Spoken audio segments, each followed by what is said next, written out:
Okay, so as I said, we're 11 days away from Christmas. How many of us are all ready for Christmas? Wow, just a few. The rest of us are in good company with each other, so don't feel bad.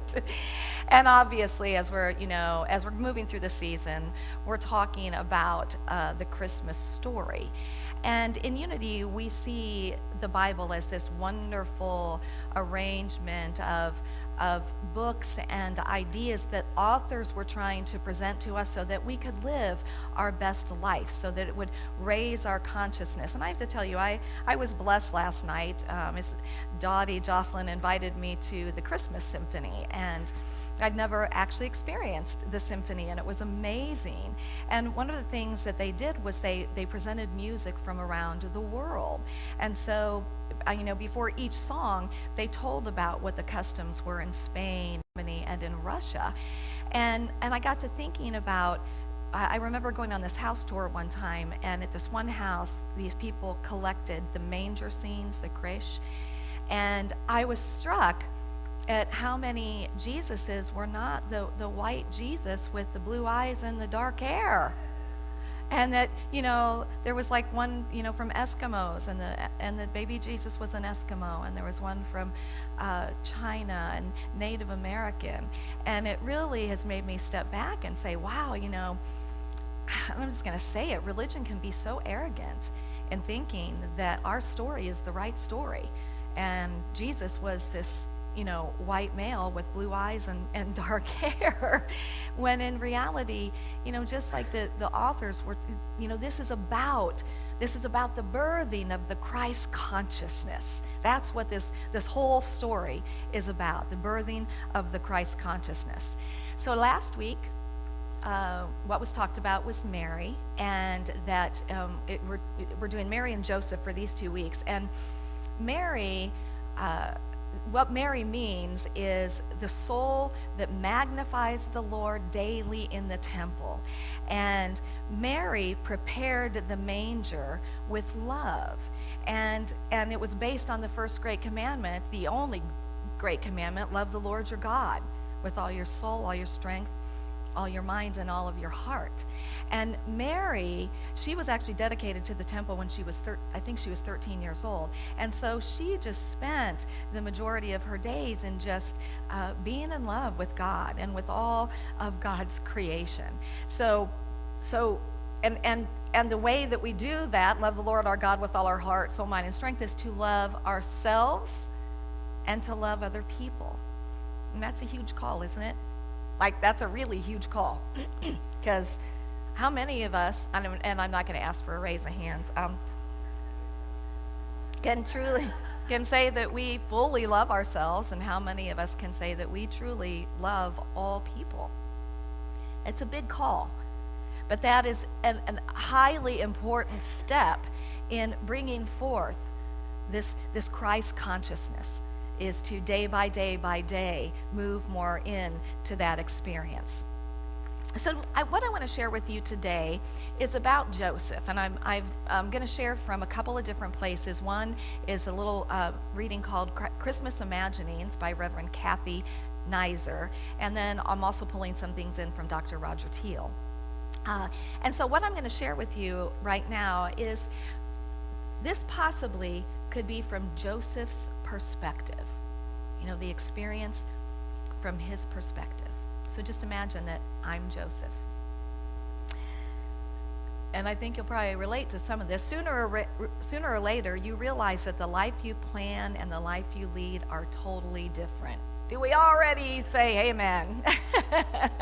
I think probably for all of us, there's aspects of life that were different than what we thought life was going to be. So for Joseph, the reason that everything changed was because of a dream. And during my betrothal, Mary and I had so many plans. She was much younger than I, and so I knew that a big part of my life would be providing for her and protecting her. I was very excited that she was going to be my wife, and like any good Jewish man, I wanted children, and I especially wanted a son. Mary and I had planned for children, and I knew she would make a wonderful mother. Although she was always so loving and receptive, there was nothing weak about her. By receptive, I mean that she was simple in her approach to life, with no big plans or schemes, but she was open to life's possibilities and full of wonder. And I know it must have really hurt her when her parents had to come and tell me that she was pregnant. I thought my heart would literally drop out of my body when I heard the news. You know, it was one of those times when the life you planned and the life you lead turn out to be different, and you so wanted the life that you planned. Hearing about her pregnancy was both a loss and it was confusing for me. As a man, I didn't talk about it much and moved forward with what I thought was best to do. Still, the ache inside me was so huge. I wanted Mary to be the mother of my children. I could have divorced her publicly, bringing shame and humiliation to her and her family, or divorced her privately, but either way, some humiliation occurs. Hurt as I was, I couldn't bring myself to hurt her, and making a public display would have done nothing but prolong my anger. I was hurt, and I couldn't change that, but I decided to bear it quietly, go on with my life, and divorce her privately. Again, I had a plan, and again, it changed. I had a dream on exactly the right evening, explicitly telling me that I should marry Mary. And then somehow I knew that her baby was special and it needed my help. That little baby had some huge part to play in history and needed me to help raise it, support it, and protect it. Now, I'm going to tell you, I didn't understand this at all, and certainly no one else would either. Making the decision that I ultimately made was utterly illogical. But after that dream, it seemed like it was the only decision that I could make. I had to be her husband, and I had to help raise that baby boy, no matter whose it was. Well, soon after the marriage, we traveled to Bethlehem for a census. Due to Mary's pregnancy, we traveled slowly, and it took us a lot longer to get there than I had anticipated. And I know that this was so hard for Mary because she was riding on a donkey. She was almost due with our baby, and it was so uncomfortable. But we had to go. We had to go. So when we arrived in Bethlehem, as all the stories say, there were no rooms. And so the last inn that I went to, I begged the innkeeper, please, there's a place over here. It's more like a cave. Please just let Mary and I go in there. She is ready to give birth to this baby. And the innkeeper finally said, okay. This was another of those times when the life that you planned and the life that you lead are quite different. You see, when we talked about the birth of our baby, we thought it would happen at our home. And we thought that there would be midwives there helping Mary. And we thought that the men would be out doing something else. And that I would be able to come in after it was all over and I would be able to hold our baby. That the neighbors and the local musicians would be playing music in celebration of our baby's arrival. Enter reality. I wish that her mother could have been there, because she would have known what to do. And although Mary was young, she had witnessed some births. And so Mary had to guide me through the process of birthing this baby. And I had to rise up to the occasion and be the strength for her. When he was born, we cleaned and wrapped him. And you know, your stories tell of a manger where we laid him in the manger, but I'm going to tell you that most of the time, either Mary was holding him or I was holding him. We had circumcised him according to law because he was our firstborn. We took him to the temple in Jerusalem to have him consecrated to the Lord. By now, dream after dream and strange occurrence after strange occurrence, I really understood that our son had some extraordinary part to play in history. After all, how many babies have magi travel from the east and present gifts to them? Well, we were all set to go home and return to the life that we planned to live. At this point, I'm not sure which plan. With each new life-changing event, we made new plans. This time, we again had a plan that changed. I had another dream. Apparently, Herod planned to kill all babies under the age of 2 years because he had heard that a special baby had been born. This dream filled me with a knowing that I needed to take my family away to Egypt and away from Herod again, the life we plan and the life we lead. Well, we rode to Egypt and lived there for a while until I knew it was time to return home. Another dream. In my dream, I knew that Herod had died and it was safe to return home with my family. And I thought that Nazareth in the region of Galilee would be a safe place to go, and that is where we settled. But I often ask myself, why was I chosen to be a part of this special child's experience? Maybe I had something that he needed. I believe that there are reasons that we are where we are, even if we don't know the reasons. We do our best, taking one day at a time, and we listen to our dreams and intuitions, as well as to other information divinely given to us. It feels good knowing that I played an important part in this whole incredible and divinely directed experience. There must have been something about me that God wanted, something unlike anyone else. My uniqueness, even though I don't understand it, was valuable to God. And I believe that God values everyone's uniqueness. Isn't it interesting to think that perhaps God needs you? Think about this. God wants you to do something, and he needs you to do it. I didn't write any books, rule any nations, or do anything that seemed major. I lived my life as best I could, following the guidance I was given, especially the guidance from my dreams. I lived each day and tried to be a good father and a good husband. I worked hard, supported my family, and taught my son my trade.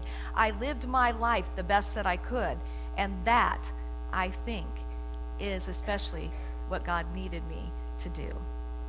You know what? Sometimes the life you lead turns out to be much better than the life that you plan, especially if God has something to do with it. Isn't that beautiful?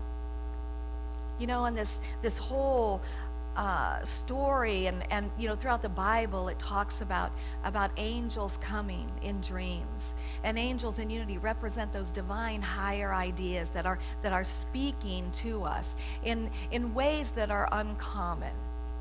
And you know, where it comes about that Herod, you know, freaks out. Herod obviously represents that aspect of us that is in opposition to the greater truth. But as I'm going to talk about today, move into that place of being in service to the greater truth, those Herod ideas eventually just go away in our lives. So Joseph represents the awakened consciousness and the awakened masculine. Now, all of us are a composite of masculine and feminine energy, and when we have both, it then becomes wisdom. Mary also represented the awakened subconscious. So we know we have the conscious mind and the subconscious mind. The awakened subconscious mind, the transformed mind, and the awakened feminine, which when we bring both of those together, bring about love. And we've talked many times that love and wisdom must go hand in hand to birth something greater. That if we have wisdom without love, it can be cold and cutting and sterile. And if we have love without wisdom, it can get us into some interesting experiences. So love and wisdom are essential to have together. Here's the thing. When we are dwelling in an unawakened conscious and an unawakened subconscious mind, we're usually caught up in the throes of ego and the shallowness of an intellect that is not in service to spirit. And we get caught up in things like insecurities, defensiveness, neediness. Anybody ever get there? Judgment, a lack of any experience. And with an unawakened conscious, we send into our subconscious mind those ideas, such as unworthiness and limitation and insecurity. It's why it's so important for us to wake up. We have to become aware of that unawakened conscious and subconscious minds. The marriage of an unawakened conscious and an unawakened subconscious mind produces an offspring of great limitation. What is birthed is a life of struggle and sadness and separation, and again, great limitation. But for us, we know that there comes not only a moment, but we have many, many, many moments in our lives when, through the process of living out our experiences, we realize that there's something greater. There's something greater that can be birthed here. That we truly are not just living at the effects of circumstances and situations and events in our lives. Another thing that Joseph represents is spiritual authority. I love this. Is spiritual authority. He stood forward as the spiritual authority of what? Of his mind. This is so important for us. He was following this higher guidance, this higher wisdom, and he moved into a place of what we would call nonconformity. The scripture says, be ye not conformed to the world, but transformed. Help me out. By the renewing of your mind, so that we can start seeing that which is true and good and pure. And his mind was transformed and his mind was renewed. And he didn't allow himself to be conformed to the littleness of the day. Because in that day, for him to have taken Mary as his wife, nobody would have understood that with her already being pregnant. And, if he hadn't taken her as his wife, at the very worst aspect, she could have been stoned to death. I mean, this was huge. This was a big thing. So he didn't give in to the conformity of the littleness of that day, and he was able to take authority of his mind and lead it in a higher way, and lead it into a greater and more powerful truth. Our spiritual our spiritual authority rises when you and I refuse to conform to limitation and to ignorance and to fear in our lives. When we refuse to conform to the ideas of others and follow that higher wisdom that is always coming to us. We must take spiritual authority of our minds. And for me, I look at this and I think, without even recognizing it, because we are not awake yet, we have all of these ideas, and they're like untrained children. That's to me like the ego. It's not anything against, it's just untrained. And we have all these untrained children, and they're getting our attention, and they're saying, hey, whoa, no, that can't happen. There's never been that in your life, and there's limitation. Or we have this untrained child saying, oh, no, you can't be kind in this situation because that's not what works. And we have these untrained children that are speaking loudly. And so I love this idea of spiritual authority, because now we're taking spiritual authority of those thoughts in our mind and we're redirecting them. We're saying, no, this is not the way that is going to birth the greater truth of my beingness. That is never going to be the way that's going to birth the truth of our greater beingness. That's going to keep us in separation, and that's going to keep us in littleness. And it just always is.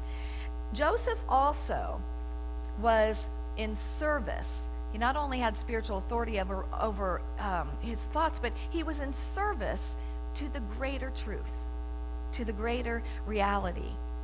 And what this meant is that he did whatever he felt guided to do through these divine ideas. He stayed in service to that greater truth. How can I stay in service to birthing the greater truth that is wanting to emerge through me? So, haven't we seen times in our own lives where that old program, that old conditioning, and all the limited thought systems of the world have been running us? I don't know about you guys, but it happens a lot. I find myself sometimes when a situation comes up, the immediate thing comes up is the old programming. And if I if I follow that old programming, guess what? It's not going to be a very good experience. And it certainly isn't going to be for the greater good of everyone concerned. And how many times do we need that to unfold in our lives? How many more times? It's time for us to take spiritual authority over our minds and to be in service, fully in service to the greater truth of what we know in our limited terms God to be. And always, no matter what, follow that higher guidance. And sometimes, my friends, that's not going to be the popular thing to do. You know, it's not going to be the popular thing to do because others around us are in service, perhaps, to those children that are running around and saying, you know, oh, my button was pushed too many times, and so, you know, the child is saying, and so you deserve to react that way, or you know, whatever is going to come up there for us. What our opportunity is to practice this kind of spiritual nonconformity and be in dedicated service to love, dedicated service to peace, dedicated service to hope, dedicated service to truth, dedicated service to oneness. And recognize that we're either filling our subconscious with the mistaken, limited ideas of the world, or we're going to call upon that spiritual authority. And the thing is about this is that we can no longer call upon this spiritual authority just for today. We can no longer just call upon this spiritual authority for this week. We must make the decision to bring forth that Joseph quality in us, to open ourselves up to this divine wisdom, and to stand in spiritual authority over our minds from now on, and to be in service to the greater truth. Does that mean that we're going to do it every time? No. But does that mean we're going to do it more than we would have had we not taken spiritual authority? Absolutely.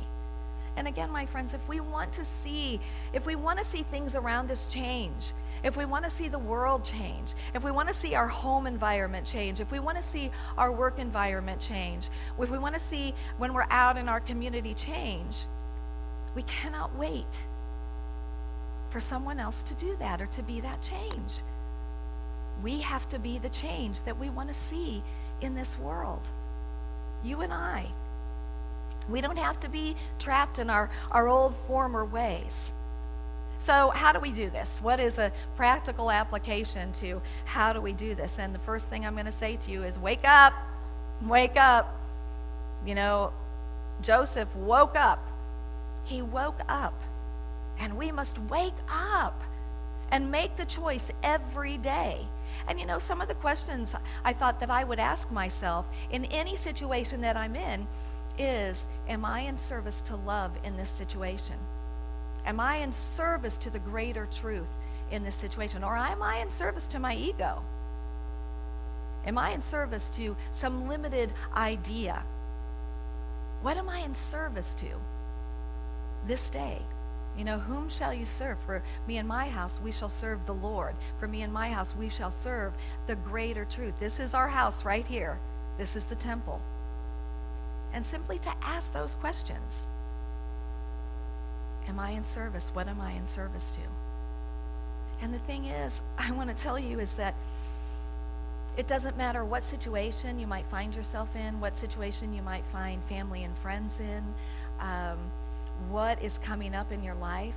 I can promise you that you will navigate your way through it so much better when you make the choice to be in service to the greater truth. When you make the choice to take spiritual authority over your mind and get out of the littleness and open up and say, I am willing to see a higher way here. I am willing to see a higher dimension. Help me. You know, many times I have to go to that place, just help me. Help me to release what is standing in the way of me being able to see a greater truth here and how I can be a part of bringing that greater truth into expression in this experience.